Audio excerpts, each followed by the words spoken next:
Hello and welcome everyone. My name is Sabine Schwab and I'm an 11-year brain tumor survivor, and I do serve on the ABTA's Volunteer Leadership Advisory Council. Today I'm here to welcome you to our session titled Integrative Medicine, a Holistic Approach to Brain Tumor Symptom Management. Brain tumor treatment and symptom management have evolved to include alternative approaches to support patients. In this session, you will learn about the role of integrative medicine in managing symptoms and how integrative medicine specialists can help you navigate evidence-based alternative therapies such as Eastern medicine practices and more. Our speaker today is Dr. Soma Sengupta. She's a board-certified neurologist and neuro-oncologist who is fellowship trained in integrative medicine. She's a physician scientist and clinical trialist specializing in brain tumor treatment and research with almost 100 peer-reviewed publications. Dr. Sengupta's primary area of lab-based research looks to improve patient outcomes for brain tumor patients. This includes individuals with primary brain tumors as well as metastatic brain tumors. In 2023, Dr. Sengupta received a discovery grant from ABTA for her grant titled Reprogramming Macrophages in Brain Metastatic Lung Cancer. Her research also includes advancing technologies that have the potential to impact patient care. Please welcome with me Dr. Sengupta.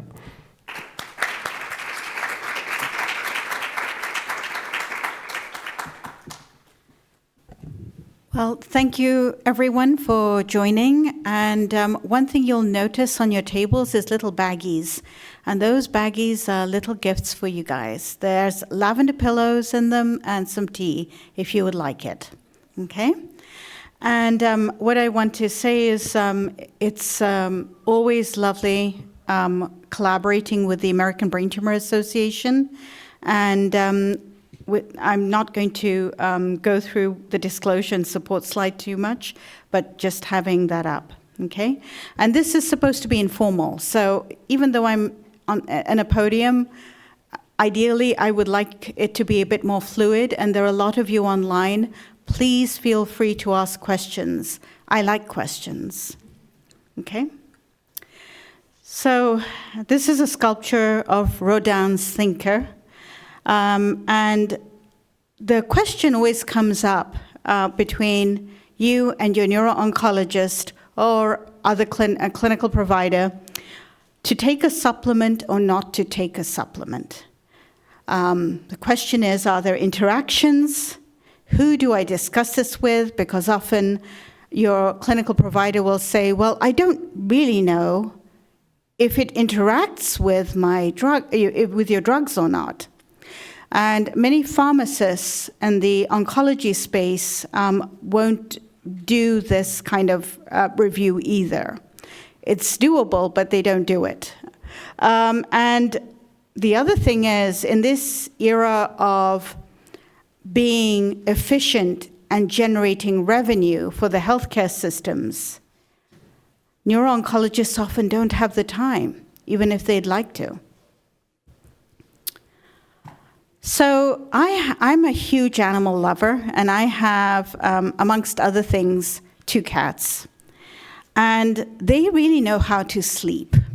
But when it comes to the brain tumor patient or the caregiver, in my experience, sleep is a biggie. It goes through the window, doesn't it? You're stressed, you're anxious, you hear the clock ticking in your mind, and you simply can't sleep. And then the caregiver is over-caffeinated, over-anxious, and thinking, I need to be on call 24/7 for my loved one. But sleep helps your body to regenerate and heal. And it's the simplest thing, but the hardest thing you can do for yourself. So how about, what does the world of herbs tell us? Well, in ancient Roman times, chamomile and lavender were used. In Europe, linden flowers. or all through sort of the Middle East and Europe, valerian. Is this all hand-weaving stuff, or is there actually science basis here? So what do all of these things have in common? Anyone have an idea? They're plants, yes? Yeah. And the way that they calm the nervous system is that they interact on a GABA-A receptor in your body. And what's interesting about GABA is that it's not just in mammals. No, it isn't. Even fungi, plants use it. So when you think of the honeybees going through your sort of flowers, think of it. They're actually relaxed by some of these flowers. And so they will sit there and do their job for longer. And it's the same kind of thing with us. Our brains are wired to use these compounds that we have in the world of plants. Okay? So if we think of sleep in the sense of what is it actually doing? Why is it restorative? You know, we bandy the word restorative quite a bit. It's in your cells. Normal cells, there are things called telomeres. Okay? When those are affected, you know, you can have dysregulation of those cells. You can start forming cancer cells. So something as simple as sleep is incredibly important. And if your, if your clinical provider doesn't have time to talk about this, it's something you should try and make time to investigate or have time to do something like a sleep diary. So those are very useful things. You know, how do you do a sleep diary? You can plug that into your iPhone, your Apple Watch, those of us who like journaling in our journal.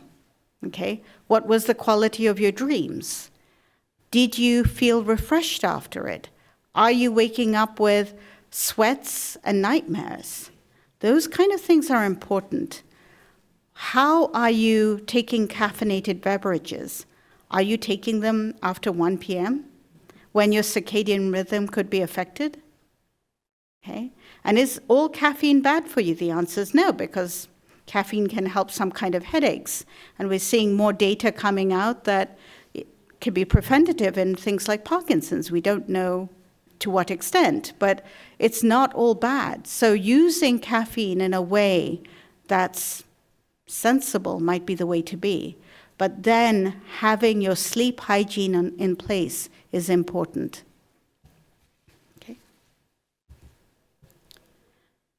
Okay, hands up. Who's had headaches in this room? Okay. Okay, so headaches, there are lots of causes, you know. The migraines, the neuralgias.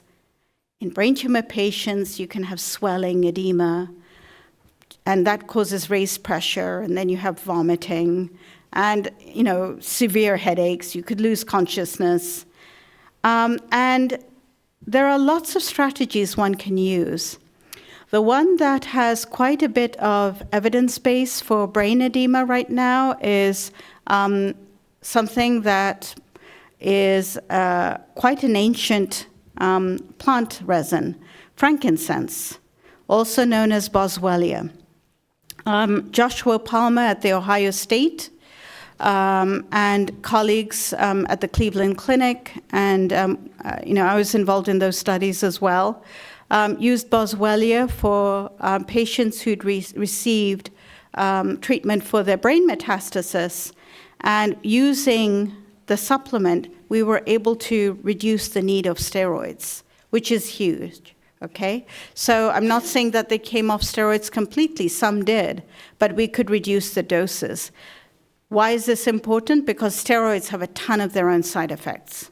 In fact, probably wouldn't have been approved in more modern ages, but it's been there and it's a useful drug to prevent swelling. So you can use boswellia with it. And has it just been used in these studies? The answer is no. They've actually There was an investigator called Dr. Warnick, the Mayfield Clinic, who looked at Boswellia in meningioma patients, then a group in Germany who looked at Boswellia in gliomas, and all the while it's been beneficial.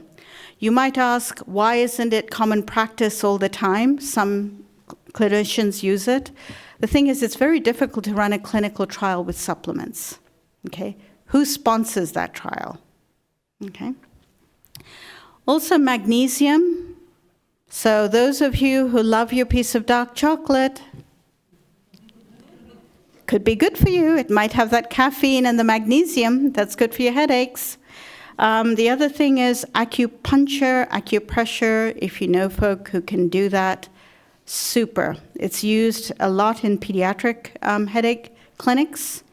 It's difficult. It depends on what state you're in, whether things get supplemented by insurance or not, but really nice ways. And there are some cool YouTube videos that you can take a look at to show how to use some acupressure points to relieve the headache intensity. Okay? Yep.